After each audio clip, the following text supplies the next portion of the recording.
जय माता दी सभी को। आज की वीडियो में हम बात करेंगे शारदीय नवरात्रा की स्थापना कब से हो रही है और कलश स्थापना का शुभ मुहूर्त क्या रहेगा। आज की वीडियो में आपको संपूर्ण जानकारी देंगे। तो शारदीय नवरात्रा की स्थापना कब से हो रही है और घट स्थापना का शुभ मुहूर्त जानिए हमारे वीडियो में।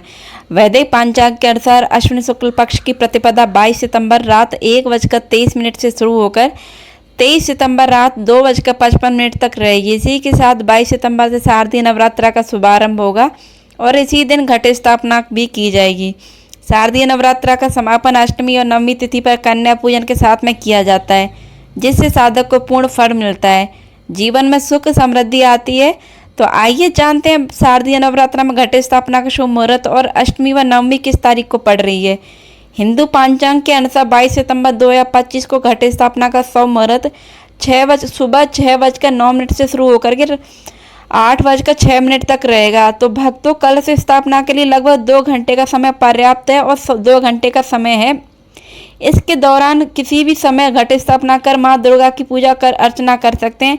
इस दिन अभिजीत मुहूर्त जो होता है वो सुबह 11:49 से लेकर 12:38 तक रहेगा। इस शुभ घड़ी में घट स्थापना की जा सकती है। अब बात करेंगे कब है अष्टमी, महाअष्टमी कब है। शारदीय नवरात्रा की अष्टमी 29 सितंबर को शाम को 4:31 से लेकर 30 सितंबर को शाम 6:06 तक रहेगी। तो शारदीय नवरात्रा की अष्टमी 30 सितंबर को रहेगी। इसके बाद उदया तिथि के चलते महाअष्टमी का कन्या पूजन 30 सितंबर को किया जाएगा। कब है नवमी तिथि, तो नवमी तिथि के बारे में बात करते हैं। अश्विन शुक्ल पक्ष की नवमी 30 सितंबर को शाम को 6 बजे से प्रारंभ होगी और 1 अक्टूबर को शाम को 7 बजे को समाप्त हो जाएगी। तो ऐसे में नवमी का कन्या पूजन 1 अक्टूबर को ही किया जाएगा। इस साल शारदीय नवरात्रा में एक नवरात्रा बढ़ भी रहा है, इसलिए हम नवरात्रि 22 सितंबर से शुरू करेंगे और 22 सितंबर से शुरू होकर के 1 अक्टूबर को समाप्त होंगी। तो अष्टमी और नवमी पर कन्या पूजन करके ही नवरात्रा समाप्त किए जाते हैं। तो भक्तों, ये शारदीय नवरात्रि कितने दिन की रहेंगी, क्या नवरात्रा में इस बार कोई उतार चढ़ाव रहेगा, क्या कोई घटाव या बढ़ाव होगा, और नवरात्रि में माता रानी किस वाहन पर सवार होकर के आएंगी, माता रानी की सवारी क्या रहेगी, और नवरात्रि हम किस तरीके से कर सकते हैं, नवरात्रि में पूजन किस विधि से करें, नवरात्रि का व्रत किस तरीके से करें, पूरी जानकारी मैं आपको दूंगी आज की वीडियो में। चलिए तो हम वीडियो शुरू करते हैं। और वीडियो शुरू करने से पहले एक छोटी सी विनती है आप सभी से। देखिए, आपने वीडियो शुरू कर ही दिया है तो वीडियो पूरा देख कर के ही जाना, आपको एक बहुत ही अच्छी जानकारी मिलने वाली है। तो चलिए अभी वीडियो शुरू करते हैं। हिंदू धर्म में शारदीय नवरात्रि जो होती है, शारदीय नवरात्रि, उसका त्यौहार बड़ी ही धूमधाम से मनाया जाता है। वैसे हमारे देश में नवरात्रा को बहुत धूमधाम से मनाया जाता है और इस दौरान माँ दुर्गा की मूर्ति घर पर या मंदिरों में स्थापित की जाती है। जो मूर्ति मंदिरों में पहले से ही स्थापित है उसके साथ में एक छोटी सी मूर्ति स्थापित की जाती है और 9 दिनों तक माँ दुर्गा के 9 रूपों की पूजा की जाती है। शारदीय नवरात्रा अश्विन मास में शुक्ल पक्ष की प्रतिपदा यानी कि जिसको उत्तर भारत में पड़वा के नाम से भी जाना जाता है। तो शारदीय नवरात्रि अश्विन माह की शुक्ल पक्ष की प्रतिपदा से शुरू होती है और नवमी तक मनाई जाती है भक्तों। तो नवरात्रा साल में 4 बार आती है। ये 4 बार माह की नवरात्रा, चैत्र की नवरात्रा, आषाढ़ की नवरात्रा और अश्विन की नवरात्रा, तो 4 बार पड़ती है। लेकिन इसमें से चैत्र वाली नवरात्रा को वासंतिक नवरात्रा और अश्विन वाली नवरात्रा को शारदीय नवरात्रा कहते हैं। तो नवरात्रा जो शारदीय नवरात्रि होती है और जो वसंत वाली नवरात्रि होती है यानी कि चैत्र वाली नवरात्रि होती हैं, चैत्र वाली नवरात्रि और शारदीय नवरात्रि, इन दोनों का बहुत ही ज़्यादा महत्व है दोस्तों। तो चलिए इस वीडियो में हम बात करें शारदीय नवरात्रि की। शारदीय नवरात्रि कब से शुरू हो रही है, नवरात्रा का मतलब क्या होता है, इन सभी के बारे में आपको बताती हूँ। तो नवरात्रा का मतलब होता है 9 रातें जब हम माँ दुर्गा की पूजा करते हैं। नवरात्रा में जो भी सकारात्मकता आती है वो हमारे वातावरण से बुराई को दूर कर देती है। इस समय हम में अच्छाई, शांति और खुशी का माहौल बनता है, साथ ही हमारे मन में उत्साह और उमंग भी बढ़ता है। तो मैं बात कर रही थी कि शारदीय नवरात्रि कब से प्रारंभ हो रही है। तो भक्तों, इस बार की जो शारदीय नवरात्रि का प्रारंभ हो रहा है वो 22 सितंबर सोमवार से शुरू होने जा रहा है और माँ दुर्गा के इन शुभ दिनों का समापन होगा 1 अक्टूबर को, महानवमी के दिन होगा। तो इस साल शारदीय नवरात्रा की शुभारंभ 22 तारीख को होगा, यानी 22 तारीख सोमवार से होने जा रहा है। और नवरात्रा की अष्टमी 30 सितंबर को होगी और महानवमी होगी 1 अक्टूबर को मनाई जाएगी। तो शारदीय नवरात्रि को सबसे बड़ी नवरात्रि में से एक माना जाता है, जिसकी शुरुआत पहले दिन की कलश स्थापना से होती है और जो शुभ मुहूर्त में की जाती है। तो पंचांग के अनुसार अश्विन मास की शुक्ल पक्ष की प्रतिपदा तिथि को शुरुआत 22 सितंबर की रात 1:23 से होगी और तिथि का समापन 23 सितंबर को अर्धरात्रि 2:55 पर होगा। तो भक्तों, यहाँ प्रतिपदा की बात कर रही हूँ। प्रतिपदा जो तिथि है वो 1:23 से शुरू होगी। 22 तारीख को 1:23 से शुरू होगी, जिसका समापन, प्रतिपदा का समापन होगा 23 सितंबर को अर्धरात्रि 2:55 पर होगा। उदया तिथि के अनुसार शारदीय नवरात्रि इस बार 22 सितंबर को ही मनाई जा रही है। तो शारदीय नवरात्रि में घट स्थापना का मुहूर्त क्या रहेगा? तो ज्योतिषाचार्य प्रेमानंद महाराज के अनुसार शारदीय नवरात्रा के पहले दिन घट स्थापना का मुहूर्त सुबह 6:09 से लेकर सुबह 8:06 तक रहेगा। ऐसे में कलश स्थापना के लिए कुल अवधि 1 घंटे 56 मिनट की रहेगी। वहीं अगर आप किसी वजह से सुबह के समय पर अगर घट स्थापना नहीं कर पा रहे और कलश नहीं स्थापित कर पाए हो, तो आप अभिजीत मुहूर्त में भी कलश की स्थापना कर सकते हो। और अभिजीत जो मुहूर्त होगा वो 11:49 से लेकर के 12:38 तक रहेगा। तो मुहूर्त में आप कलश स्थापना कर सकते हो। कलश स्थापना यानी कि घट स्थापना कर सकते हो। तो अब चलो बात करते हैं कि माता इस बार किस सवारी पर सवार होकर के आएंगी। तो इस बार माता नवरात्रि में, वैसे तो माँ दुर्गा हर बार नवरात्रि में अलग अलग वाहन पर सवार होकर के आती हैं। नवरात्रि में देवी अलग अलग वाहन पर आती है और उस वाहन के हिसाब से अगले 6 महीने की स्थिति का अंदाजा लगाया जा सकता है। माता जिस नवरात्रि में जिस वाहन पर सवार होकर के आती हैं, उस वाहन से ही हमें इस स्थिति का अंदाजा अगले 6 महीनों तक का लग जाता है। इस बार माँ दुर्गा हाथी पर विराजमान होकर के आएंगी और हाथी धन और समृद्धि और ज्ञान का प्रतीक होता है भक्तों। तो हाथी बृहस्पति देव का भी वाहन है जो ज्ञान और समृद्धि देता है। इसलिए अब इस बार अगर आप माँ की पूजा करेंगे तो आपको धन और ज्ञान दोनों की ही प्राप्ति होगी। बहुत ही अच्छी बात है भक्तों। इस बार की जो नवरात्रि में माता रानी आ रही है हमारे घरों में, वो हाथी पर सवार होकर के आएंगी। और हाथी जो होता है वो बृहस्पति देव का वाहन होता है, जो कि ज्ञान और समृद्धि का प्रतीक होता है। तो आपको धन और ज्ञान दोनों की प्राप्ति होगी। यह आने वाला समय लोगों के लिए बहुत ही ज़्यादा खुशहाली लेकर आएगा, समृद्धि लेके आएगा। साथी पर देवी का आगमन हमारे लिए बहुत ही ज़्यादा शुभ होने वाला है। इससे जीवन में धैर्य की, आनंद की और सुख शांति भी बढ़ेगी। सभी के लिए धैर्य, आनंद, सुख शांति बढ़ेगी। तो भक्तों, इस शारदीय नवरात्रि को बड़े ही मन से, बहुत ही भक्ति और श्रद्धा के साथ मनाइए। अब चलिए बात करते हैं शारदीय नवरात्रि का महत्व क्या है, क्यों हम शारदीय नवरात्रि मनाते हैं। तो दुनिया की सारी शक्ति महिलाएं या नारी रूप में ही हैं, इसलिए नवरात्रा में देवी की पूजा होती है। देवी खुद की ही शक्ति की मूर्त है, इसलिए नवरात्रा को शक्ति की नवरात्रा भी कहते हैं। नवरात्रा के 9 दिनों में अलग अलग रूपों की पूजा होती है। माँ दुर्गा के अलग अलग 9 रूपों की पूजा होती है, जिन्हें नवदुर्गा कहा जाता है। हर एक रूप से हमें अलग अलग आशीर्वाद और वरदान मिलता है। साथ ही जो ग्रहों की बाधा हमारे जीवन में आ रही होती हैं, वे भी बाधाएं दूर होती हैं। और भक्तों, साथ ही नवरात्रा के पहले दिन हम माँ शैलपुत्री की पूजा करते हैं। हम बात कर रहे हैं कि नवरात्रि के पहले दिन किसकी पूजा की जाती है। तो भक्तों, नवरात्रा के पहले दिन हम माँ शैलपुत्री की पूजा करते हैं। शैलपुत्री का मतलब होता है पहाड़ की बेटी, जो हिमालय की बेटी भी है। हिमालय की बेटी शैलपुत्री यानी कि माता पार्वती, इन्हें पार्वती भी कहा जाता है। इनकी पूजा अच्छे स्वास्थ्य और लंबी आयु के लिए ही की जाती है। माता पार्वती की पूजा से हमें लंबी उम्र का आशीर्वाद मिलता है और हमारी सभी मनोकामनाएं पूर्ण होती है। साथ ही अगर जीवन में कोई सूर्य से जुड़ी परेशानी भी है भक्तों, तो वो भी आपके जीवन से दूर हो जाएंगी।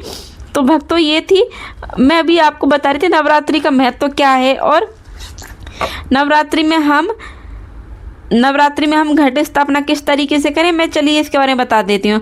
तो सनातन धर्म में शारदीय नवरात्रि का पर्व अत्यंत शुभ और अत्यंत श्रद्धा के साथ मनाया जाता है। परंपरा के अनुसार अष्टमी या नवमी तिथि पर विधि विधान से कन्या पूजन किया जाता है और उसके बाद नवरात्रि का समापन होता है। तो नवरात्रि के पहले दिन हम हमारे घरों में घट स्थापना करते हैं। घट स्थापना यानी कि घट स्थापना को कलश स्थापना भी कहते हैं। तो कलश स्थापना किस तरीके से करें। तो कलश स्थापना के लिए, जैसे कि मैंने आपको बताया है, कलश स्थापना के लिए आपको प्रतिपदा के दिन यानी कि पहली नवरात्रि के दिन जल्दी उठ करके घर को अच्छे से स्वच्छ करके, स्वच्छ करने के बाद में स्नान आदि से निवृत्त होकर के स्वच्छ कपड़े पहन करके आप जिस स्थान पर माता की पूजा करना चाहते हैं घर के किसी एक कोने में, हो सके तो उत्तर पूर्व दिशा में एक चौकी लगा करके जिस पर लाल रंग का कपड़ा बिछा करके, स्वच्छ लाल रंग का कपड़ा फटा हुआ ना हो, किसी भी तरीके से कटा फटा ना हो, बिल्कुल शुद्ध कपड़ा हो, लाल कपड़ा, जिसको एक चौकी पर बिछा करके उस पर माता रानी के लिए पहले स्वास्तिक का चिन्ह बनाए और एक तरफ कोने में चावल का स्वास्तिक का चिन्ह बना करके रखिए। उसके बाद उस पर माता दुर्गा की प्रतिमा स्थापित कीजिए, माता दुर्गा की मूर्ति रखिए।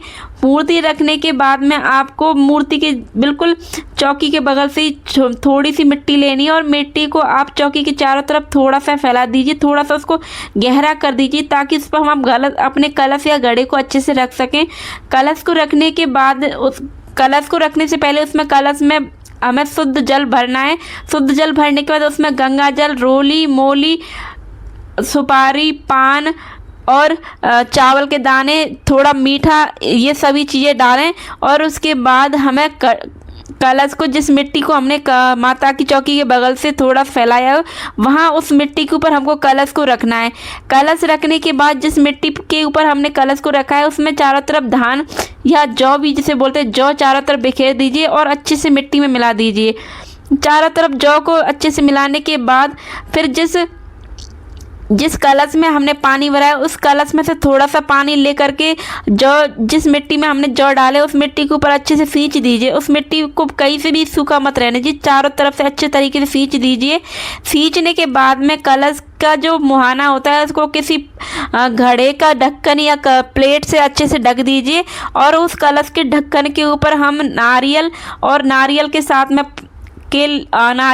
में आम के पत्ते, या फिर आम के पत्ते नहीं मिल रहे तो अशोक के पत्ते को कलश के घड़े को कलश के घड़े के ऊपर कलश के घड़े के ऊपर या तो आम के पत्ते या फिर आप अशोक के पत्ते उस घड़े के ऊपर रखिए।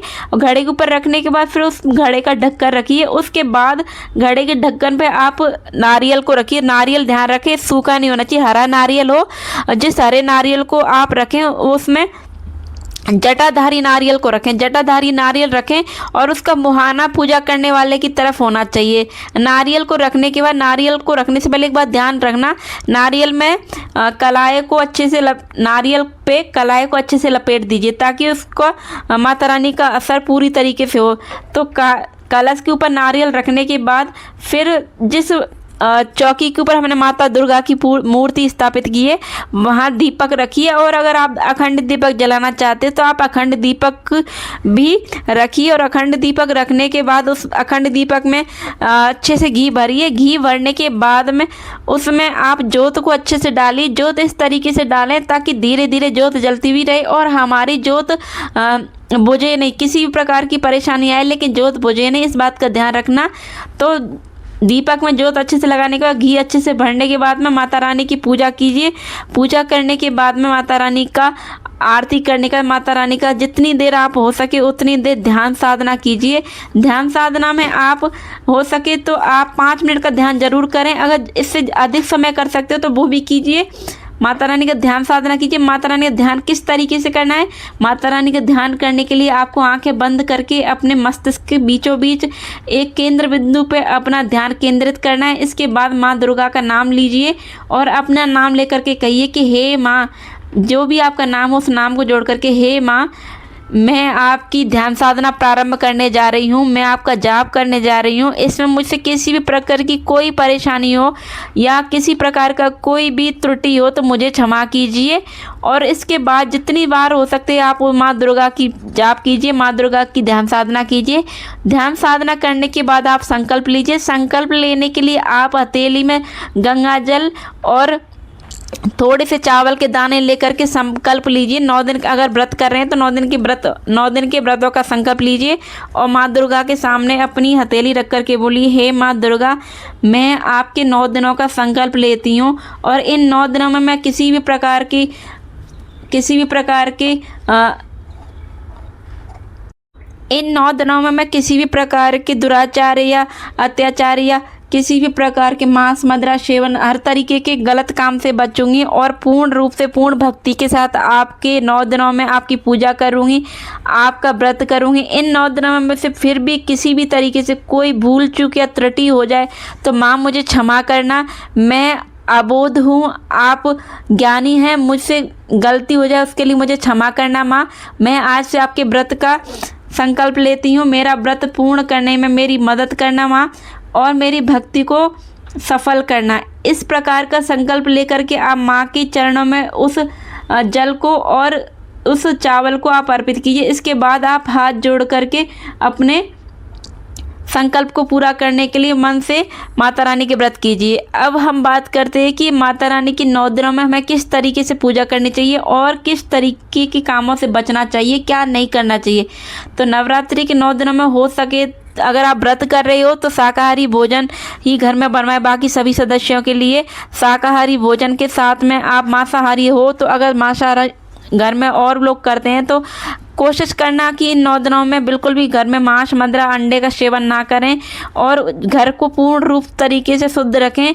घर में किसी भी प्रकार की पुरानी वस्तुएं हों, जो फटे पुराने जूते या फटे पुराने कपड़े घर के किसी भी कोने में पड़े हुए हैं तो उनको माता रानी के 9 दिन प्रारंभ होने से पहले फेंक देना। जिससे क्या है घर में दरिद्रता आती है और आपकी खुशहालियाँ, आपके जीवन में जो भी समृद्धि आने वाली होती है वो आपके इन चीज़ों को देख करके समृद्धि आपके जीवन से लौट जाती है। क्योंकि नवरात्रा 9 दिनों में एक दिन माँ लक्ष्मी का भी होता है तो माँ लक्ष्मी आपके जीवन में इस तरीके की, आपके घर में इस तरीके की दरिद्रता को देख करके क्रोधित होकर के आपके जीवन से लौट जाती हैं। तो भक्तों कोशिश करना अपने घर में नवरात्रि प्रारंभ करने से पहले हर प्रकार की गंदगी से घर को स्वच्छ कर लें और माता रानी के 9 दिनों में सच्चे